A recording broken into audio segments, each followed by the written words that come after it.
یہ 21 رمضان علی ابن ابی طالب علیہ الصلوۃ والسلام سے منسوب ہے، اور مولا کائنات جنہیں رسول خدا صلی اللہ علیہ وسلم نے اپنے بعد خلیفہ مقرر کیا تھا، بلا فصل خلیفہ، جسے شیعہ حضرات اپنا پہلا خلیفہ مانتے ہیں، اور امام علی علیہ الصلوۃ والسلام نے 4.5 سال حکومت کی ہے، اور 4.5 سال حکومت میں مولا کائنات کی کوئی بھی بھوکا نہیں سو سکا ہے، اور کوئی بھی بھوکا نہیں سو سکا ہے مولا کائنات کی حکومت میں۔ اور مولا کائنات کے خلاف کچھ ملعونوں نے یہ افواہ پھیلا دی تھی کہ مولا کائنات نعوذ باللہ نماز نہیں پڑھتے ہیں، اور مولا کائنات کے خلاف پروپیگنڈا کیا گیا، مولا کائنات کو برا بھلا کہا گیا۔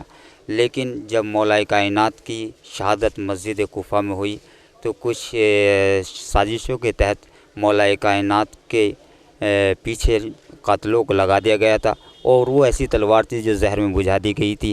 مولا کائنات وہ مسجد میں آنے کے بعد مسجد میں سویا ہوا تھا، اور اس نے تلوار کو اپنے نیچے چھپائے ہوئے تھا۔ مولا کائنات جیسے ہی مسجد میں داخل ہوئے اسے جگایا، اور جگانے کے بعد کہا کہ تیرا جو ارادہ ہے میں جانتا ہوں، اور اٹھ، نماز کا وقت ہو گیا ہے۔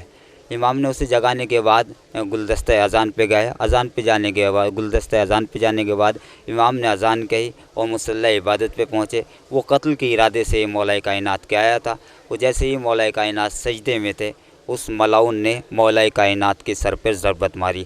جیسے ہی ضربت ماری تو مولا کائنات نے کہا فزتو برب الکعبہ، کعبے کے رب کی قسم میں کامیاب ہو گیا۔ جب یہ خبر شام میں پہنچی تو لوگوں نے سنا کہ علی کی شہادت ہو گئی ہے۔ پتہ چلا کہ علی کی شہادت کیسے ہوئی ہے، تو لوگوں نے کہا کہ علی کی شہادت مسجد میں ہوئی ہے۔ کہا کہ علی اور مسجد میں شہادت ہوئی ہے؟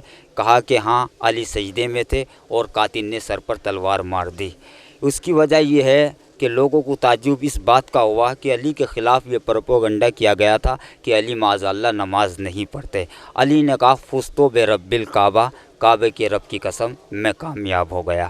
اور ہمارے لیے یہ بہت عالمناک دن ہے، بڑا غم کا دن ہے اور تاریخی دن ہے۔ ہم اس میں پرسہ پیش کرتے ہیں مولا حسین علیہ الصلوۃ والسلام اور وقت کے امام کی خدمت میں۔